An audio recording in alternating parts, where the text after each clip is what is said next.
الحمدللہ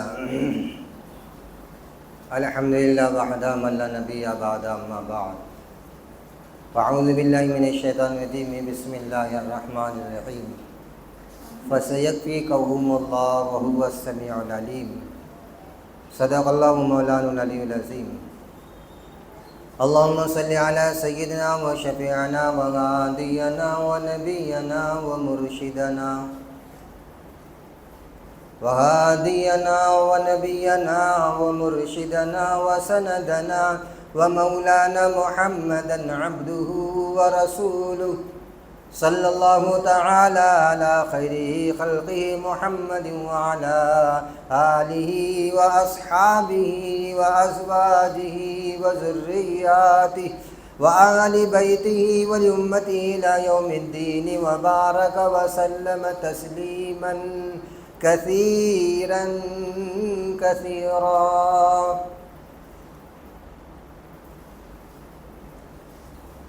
میرے عزیز دوستو بزرگوں،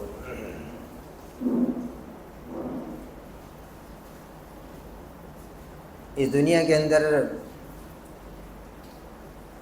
جن لوگوں نے اللہ اور اس کے نبی کی اطاعت کی، اللہ تعالیٰ ان کو ایک موقع دے گا آخرت میں، جو ساری مخلوق اور خصوصاً جنت اور اہل جنتی اور جنت کی تمام نعمتیں اس کی خدمت کرے گی۔ اگر اس موقع کو ہم نے ہاتھ سے گنوا دیا، یہاں اللہ اور اس کے نبی کی اطاعت نہیں کی، تو اللہ نہ کرے ہمیشہ کی زندگی ہماری تنگ ہو سکتی ہے۔ اللہ اور اس کے نبی کی اطاعت ہر معاملے میں کرنی ہے۔ الحمدللہ عبادت کے لائن سے ہم اطاعت کرتے ہیں، اللہ کی بھی کرتے ہیں، رسول کی بھی کرتے ہیں، عبادات کے لائن سے، معاملات میں، معاشرت میں، معیشت میں اللہ اور اس کے نبی کی اطاعت سے ہم کوسوں دور ہیں۔ ہم وہ دیکھتے نہیں کہ اللہ کا کیا حکم ہے، رسول اللہ کا کیا طریقہ ہے۔ نماز پوچھ کر پڑھیں گے ہم کہ اللہ کا کیا حکم ہے، حضور کا کیسا طریقہ ہے نماز میں۔ حج کریں گے پوچھ کر کریں گے، زکوٰۃ دیں گے پوچھ کر دیں گے، رمضان کے روزے رکھیں گے پوچھ کر رکھیں گے کہ رمضان کے روزے کیسے ٹوٹتے، اللہ کے نبی نے کیسے رکھا ہے، کیسے رکھنا ہے، اللہ کا کیا حکم ہے، کتنے دن روزے رکھنا، کتنے دن نہیں رکھنا، قربانی کب کرنا۔ الغرض عبادات کے لائن سے الحمدللہ ہمارے اندر اطاعت کا جذبہ ہے۔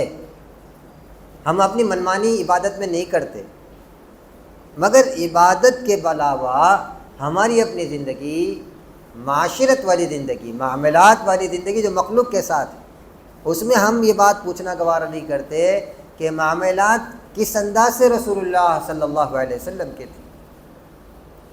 ہر طبقہ اس میں پیچھے، الا ماشاء اللہ کچھ لوگ ہیں جو پوچھ کر کرتے ہیں اپنی زندگی میں معاملات۔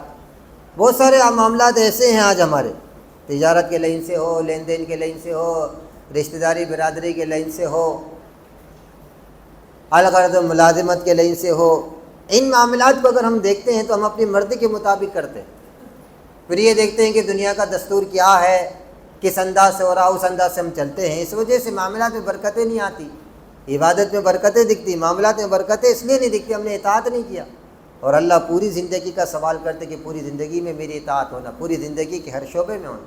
اللہ اور اس کے نبی کا مطالبہ جو ہے وہ ہے پوری زندگی کا مطالبہ، عبادت کے لائن کا مطالبہ نہیں، بلکہ اگر پوری زندگی ہم تجارت، معاملات، معاشرت، معیشت بھی اللہ اور اس کے نبی کے تابع کر لے، وہ بھی عبادت بن جائے۔ اللہ سبحانہ و تقدس نے ایک دور نمونے کے طور پہ ہمارے سامنے پیش کیا، جس کو سرکار نے بنایا تھا اپنی تربیت سے، جس کو صحابہ کا دور کہتے ہیں۔ عبادت میں تھی معاملات میں بھی ایسے ہی تھے وہ لوگ۔ اس میں کیا تاجر، کیا حاکم، کیا رعایا، کیا بڑا، کیا چھوٹا، کیا امیر، کیا غریب، سب اللہ اس کے نبی کے تابع تھے۔ حضرت عثمان غنی رضی اللہ تعالیٰ عنہ کی زندگی دیکھو، غنی، مالدار، غنی کے معنی ہوتے مالدار کے، اتنا مال تھا، بے شمار مال تھا، مگر اللہ اس کے نبی کے تابع تھے۔ ایک طرف تو آپ کا خاندان تھا، خاندان کے 5ویں پشتم میں حضرت عثمان غنی سرکار سے ملتے ہیں، دوسری طرف اتنے مالدار تھے مگر رسول اللہ صلی اللہ علیہ وسلم کے تابع تھے۔ معاملات میں، معاشرت میں جب آپ صلی اللہ علیہ وسلم نے فرمایا ایک وقت آئے گا جس وقت تم کو جو ہے لوگ شہید کریں گے، اس وقت تو تمہارا خون قرآن پڑھتے پڑھتے اس آیت پہ گرے گا، فَسَيَكْفِيكَهُمُ اللَّهُ وَالسَّمِيعُ الْعَلِيمُ، تم کو مظلومانہ شہید کیا جائے گا۔ آپ نے فرمایا یاد رکھنا لوگ تم سے کہیں گے اپنا لباس خلافت اتار دو، تو اتارنا مت ان منافقوں کے بلنے سے۔ آپ نے یہ بات ایک مرتبہ، کئی مرتبہ دوسری باتیں بھی حضرت عثمان غنی کے بارے میں کہی۔ ایک عثمان غنی کی مثال پیش کر رہا ہوں، چونکہ 18 ذی الحجہ میں حضرت کی شہادت ہوئی، ہم شہادت کو بھول گئے، اور شہادت بڑی مظلومانہ طریقے سے ہوئی، بہیمانہ طریقے سے ہوئی۔ وہاں سے شہادت جب ہوئی نا، وہاں سے حالت بگڑ گئے، ملت اسلامیہ کا شیرازہ منتشر ہو گیا، امت مسلمہ منتشر ہو گئی۔ رسول اللہ کے زمانے میں سرکار نے جو اپنی قربانی اور محنتوں اور تربیتوں سے، اپنے اقوال، اعمال، افعال اور احوال کے ذریعے سے، اور اپنی فکروں اور دعاؤں کے ذریعے سے امت کو بنایا تھا، وہ امت چلتے چلتے ابو بکر صدیق کے زمانے تک ٹھیک رہی، مگر ابو بکر صدیق کے زمانے کے اندر اس امت میں انتشار آنا شروع ہو گیا تھا، مگر وہ حضرت ابو بکر صدیق نے اس کو سنبھال لیا۔ ایک طرف تو یہ چیزیں تھیں، ان کے اندر اطاعت کا جذبہ تھا، دوسری طرف باطل طاقتیں اپنی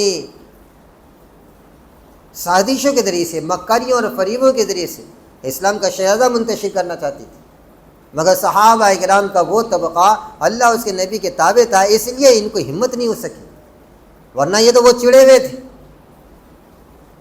رسول اللہ کے دنیا سے تشریف لے جانے کے بعد، اللہ کے نبی کے بعد حضرت ابوبکر صدیق کا دور آیا، اور اس کے بعد حضرت عمر کا دور آیا۔ حضرت عمر کے دور کے اندر کسریٰ کی پرخچے اڑا دیے، کسریٰ کے ایران کے پرخچے اڑا دیے گئے، کسریٰ نام کو نہیں رہا۔ شمالی افریقہ کا کچھ حصہ مصر تک مملکت اسلامیہ میں داخل ہو گیا تھا۔ اس وجہ سے ایرانی اور مجوسیوں کو بہت کھلبلی تھی، اس قدر خطرناک ان کو انتشار تھا، بظاہر یہ مسلمان ہو گئے تھے۔ دوسری طرف رسول اللہ صلی اللہ علیہ وسلم کے زمانے میں مدینہ منورہ سے یہودیوں کے قافلوں کو، 3 قبیلوں کو باہر نکال دیا گیا تھا، بائیکاٹ کر دیا گیا تھا، کیونکہ ان کے اندر ہمیشہ مکاری اور فریبی تھی۔ یہ نبیوں کی اولاد ضرور ہے، مگر مکار اور فریبی ہونے سے اور سازشی ذہن ہونے سے، اور سازشی میں یہ مہارت رکھتے ہیں، پوری قوم مہارت رکھتی ہے۔ اس دنیا کا سب سے بڑا مکار اور فریبی کوئی ہے تو یہ اسرائیل ہے، یہودی ہے، اس کو قرآن نے بیان کیا، اور تاریخ خود بیان کرتی ہے اپنے اوقات، اپنے اوراق کے اندر واقعات ہمیں بیان کرتے ہیں۔ اس کے بعد کا نمبر عیسائیت کا ہے۔ جب سرکار مدینہ منورہ تشریف لے گئے، وہاں یہ 2 قبیلے تھے، دو قومیں تھیں، یہودیت اور عیسائیت، بلکہ عیسائیت کو بھی تباہ کرنے والے یہ یہودی ہے بدماش۔ عیسائیت جو تھی عیسیٰ علیہ السلام کو مانتی تھی، ایک حد تک اللہ اس کے نبی کو مانتے تھے، مگر ان کے اندر تثلیث کا عقیدہ جو گھڑا، اور انہوں نے دھیرے دھیرے عیسائیت کو بدل گیا۔ سینٹ پال بول کر ایک یہودی نکلا، اس قبیس نے دھیرے دھیرے عیسائیوں سے اپنا انتقام لینے کے لیے بظاہر عیسائی بن گیا، اور عیسائی بننے کے بعد عیسائی میں ایسا گھل مل گیا کہ ان کا سینٹ پال اور بڑا پوپ اور پادری بن گیا۔ عیسائیوں نے اس کو اپنا سمجھا، مگر دھیرے دھیرے دھیرے انہیں تورات کو ختم کر، انجیل کو ختم کر دیا، بائبل کو ختم کر دیا، تعلیمات کو ختم کر دیا، اس میں تثلیث کا عقیدہ لایا، نت نئے باتیں اندر، نت نئے عقائد گھڑ دیا۔ دھیرے دھیرے عیسائیت اسلام سے دور ہوتی چلے گئی۔ پہلے تھوڑے بہت قریب تھے، مگر وہ بھی ختم ہو گئے، یہودیوں کا شکار ہو گئے۔ تو یہودی ایک طرف تھے نمبر 1 پہ پہلے سے، وہ نہیں چاہتے تھے کہ ہمارے اولاد دنیا میں کوئی قابض رہے اور دنیا میں کوئی حکومت کرے، ہم ہی سب سے بڑے ہیں۔ وہ کہتے ہیں کہ ہم اللہ کے بیٹے ہیں، کبھی کہتے تھے ہم نبیوں کی اولاد ہیں، ہمیں کچھ نہیں ہوگا۔ ان اسرائیلیوں نے عیسائیوں کو برداشت نہیں کیا، عیسائیت کو اپنے اندر کنورٹ کیا، اپنے عقائد ان کے اندر داخل کر دیا۔ سینٹ پال اندر داخل ہوا تھا۔ الغرض رسول اللہ جب مدینہ منورہ میں گئے تو یہ 2 قومیں تھیں آپ کے سامنے۔ اس وقت کے عیسائی کسی نہ کسی حد تک رسول اللہ صلی اللہ علیہ وسلم کو مانتے تھے، کچھ کتاب کو مانتے تھے، کچھ اللہ اس کے نبی کو مانتے تھے، تصدیق بھی کرتے تھے۔ یہودی نہیں مانتے تھے، حالانکہ یہودی قسمیں کھاتے تھے مشرکین مکہ کے مقابلے میں، اور کہتے تھے یاد رکھو ایک دن آئے گا ہمارے پاس ایک خاتم النبیین پیدا آئیں گے، اس وقت تو تمہاری ہم کمر توڑ دیں گے اور تم کو جزیرۃ العرب سے باہر پھینک دیں گے۔ ان کا نظریہ تھا کہ رسول اللہ صلی اللہ علیہ وسلم بنو اسحاق میں پیدا ہو گئے، مگر رسول اللہ صلی اللہ علیہ وسلم بنو اسماعیل میں پیدا ہوئے، حالانکہ دونوں بھی بیٹے ابراہیم علیہ السلام کے۔ اسحاق بیٹے ہیں حضرت سارہ کے، اسماعیل بیٹے حضرت ہاجرہ کے، دونوں بیویاں رسول اللہ حضرت ابراہیم خلیل اللہ کی ہے۔ مگر رسول اللہ جو پیدا ہوئے اسماعیلی خاندان میں پیدا ہوئے، اور یہودی جتنے ہیں وہ اسحاق علیہ السلام کے خاندان میں، ان کا سلسلہ نسب حضرت یا ابراہیم علیہ السلام پر ملتا ہے۔ یہودیوں کو یہ بات ذہن میں تھی کہ وہ جو خاتم النبیین حضرت محمد صلی اللہ علیہ وسلم وہ ہماری نسل میں آئیں گے۔ ان کو وہاں سے تعصب ہو گیا کہ اسماعیلی میں کیسے آ گئے، حالانکہ دوسری ماں کی جو اولاد ہے سمجھو۔ بس اس طرح ہوا، پھر وہ رسول اللہ پر اور دین اسلام کے سخت ترین دشمن بن گئے۔ پھر اس پر پلس یہ کہ رسول اللہ نے دعوت دینے کے بعد انہوں نے اپنے ریشہ دوانی اور سازشیں شروع کی، آپ کی دعوت کو قبول تو نہیں کیا، البتہ کچھ یہودی علماء اس میں داخل ہو گئے اسلام میں، اور زیادہ چیڑ ہو گئی ان میں۔ پھر انہوں نے جو معاہدے کیے تھے اس معاہدے کو توڑ دیا، اس کے نتیجے میں ان کے خیبر کے قلعے کو محاصرہ کیا گیا، پھر ان کو گرفتار کیا گیا، ان کے حکم کے مطابق، ان کے فیصلے کے مطابق ان پر فیصلہ چھوڑا گیا تھا، ان کے کچھ نوجوانوں کو قتل کر دیا کہ آئے دن رسول اللہ کے اور اسلام کے خلاف یہ سازش کرتے تھے، اتنی ڈینجر سازش کرتے تھے۔ آخر کار انہی میں سے ایک یہودی عورت ہے جس نے رسول اللہ کو زہر دی اور مارنے کا پلان بنا، ایک مرتبہ دعوت دی گئی، آپ کو بلایا گیا، آپ بیٹھے، اندر سے اوپر سے پتھر گرایا گیا۔ اس قدر سازشیں چلتی رہی، اس وجہ سے رسول اللہ صلی اللہ علیہ وسلم نے امر حکم خداوندی کے تحت ان کا بائیکاٹ کر دیا، ان کو وہاں سے شہر بدر کر دیا، کچھ لوگوں کو کاٹ دیا۔ 3 قبیلے بڑے بڑے تھے، بنو نذیر، بنو قریظہ اور ایک قبیلہ تھا یہ یہودیوں کے تھے۔ ان کو اندر سے بہت ٹینشن تھا اسلام کی مخالفت، یہ چاہتے تھے کہ اب اسلام کیسے ختم ہو جائے۔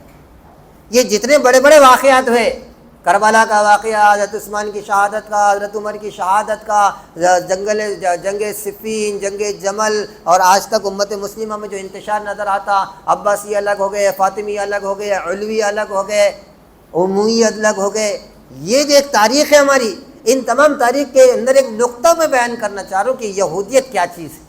اور صحابہ چونکہ ان کا فتنوں کا شکار اس لیے نہیں ہوئے کہ اللہ اس کے نبی کے پابند رہے ہیں، یہاں تک کہ ان کو اپنی جان قربان کرنا پڑی، جیسے عثمان غنی۔ یہ یہودی وہاں سے فریب کا دشمنی لے کر نکلے، اندرونی دشمنی تھی، اور عیسائیوں کو بھی اندرونی دشمنی تھی چونکہ یہودیوں کے تابع تھے۔ ایک طرف سے کسریٰ حضرت عمر کے زمانے میں ٹوٹ گیا تھا، پوری دنیا کا سپر پاور طاقت، دو ہی حکومتیں تھیں، ایک روم کی اور ایک ایران کی حکومت تھی۔ روم اور ایران پوری دنیا پر حکومت کرتے تھے۔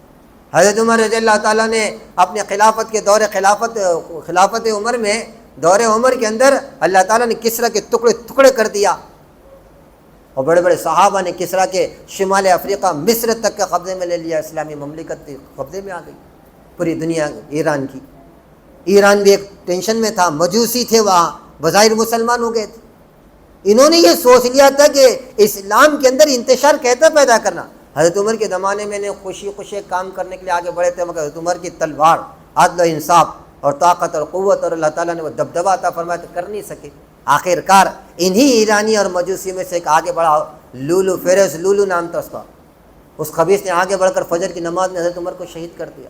حضرت عمر نماز پڑھا رہے تھے فجر کی، سورہ یوسف پڑھ رہے تھے، پیچھے وار کیا، 3 دن تک خنجر کو زہر پر رکھا تھا، اور ایسا ڈینجر وار کیا حضرت عمر برداشت نہیں کر سکے، اور نماز کے اندر نیچے گر کر خون کے پھوارے جاری ہو گئے۔ اور اس حال میں بھی حضرت عمر رضی اللہ تعالیٰ نے عبد الرحمن بن عوف کے ہاتھ رکھا اور آگے بڑھا دیا، انہوں نے نماز کنٹینیو کی، آپ نیچے پڑے رہے اور خون میں لت پت ہو گئے۔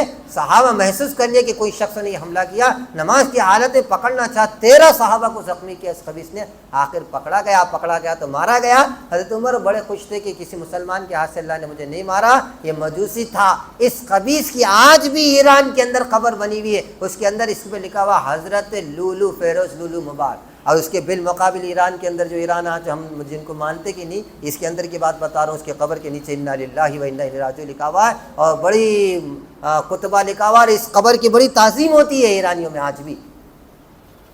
دوسری طرف اہل بیت کی بھی تعظیم کیوں کرتے ہیں؟ یہ امت میں انتشار پیدا یہ کرنا چاہتے کہ ہم اہل بیت سے محبت کرتے ہیں، یہ عجیب طریقے سے انہیں ٹائٹل لگایا امت میں انتشار پیدا کرنے کا، حالانکہ اہل بیت سے محبت صحابہ کو تھی، صحابہ کو اہل بیت سے، اور اہل بیت کو صحابہ سے محبت تھی، مگر یہ انتشار پیدا کرنا سازشی جو ذہن یہودیت کی تھی، وہاں سے شروعات کی انہوں نے۔ حضرت ابوبکر صدیق کے زمانے میں چل نہیں سکا، حضرت عمر کی شہادت کے بعد حضرت عثمان غنی کا زمانہ آیا، عبداللہ ابن سبا یہ یہودی تھا، اس خبیث مسلمان ہو گیا، اس کو ایک زمین ملی ایران کی، وہاں پر جا کر اس نے ایک عجیب فتنے کو رنگ دیا کہ خلافت کے حقدار حضرت علی، حضرت عثمان نہیں ہے، جبکہ حضرت عثمان بھی رسول اللہ صلی اللہ علیہ وسلم کے رشتہ دار ہے اور حضرت علی بھی رشتہ دار ہے، دونوں بھی داماد ہیں، ایک داماد حضرت عثمان بھی ہے اور داماد حضرت علی رضی اللہ تعالیٰ عنہ بھی ہے۔ حضرت عثمان غنی کی عمر حضرت علی سے زیادہ ہے، اور حضرت علی کو تو ایک بیٹی نکاح میں تھی، عثمان ذی النورین کے بیٹی 2 نکاح میں آپ نے دیا تھا، بلکہ ایک بیٹی کا نکاح آسمان پر ہوا۔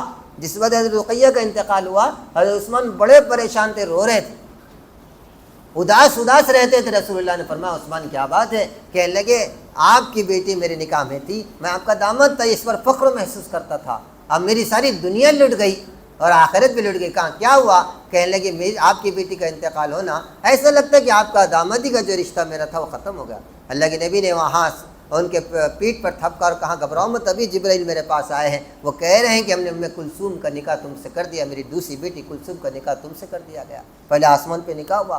یہ شرف آپ کی بیٹیوں میں ام کلثوم کو ملا، بیویوں میں حضرت زینب کو ملا، جس پہ نکاح آسمانی دنیا پر اللہ کے نبی کا ہوا، حضرت زینب کا۔ یہ 2 ہی شخص جس کا نکاح تیسرے حضرت حوا علیہ السلام ہے، جس کا نکاح آسمان پر ہوا، باقی سارے نکاح دنیا میں ہوئے۔ تو ام کلثوم کو آپ نے جب نکاح میں دیا، ان کا بھی انتقال ہو گیا۔ اللہ کے نبی نے اس وقت تو کہا تھا اگر میری 40 بیٹیاں ہوتی میں عثمان کے نکاح میں دے دیتا، کیونکہ عثمان رضی اللہ تعالیٰ عنہ نے شرف دامادی کو بڑے حسن خوبی کے ساتھ انجام دیا، رسول اللہ کا ہر وقت خیال رکھا۔ انشاءاللہ اس کی تفصیل آئندہ جمعہ میں آئے گی۔ اللہ مجھے آپ کو ان یہودیوں اور عیسائیوں اور ساری دنیا کی باطل طاقت کے مکر و فریب سے ہم کو پوری امت مسلمہ کو بچائے۔ وآخر الدعوانا الحمدللہ۔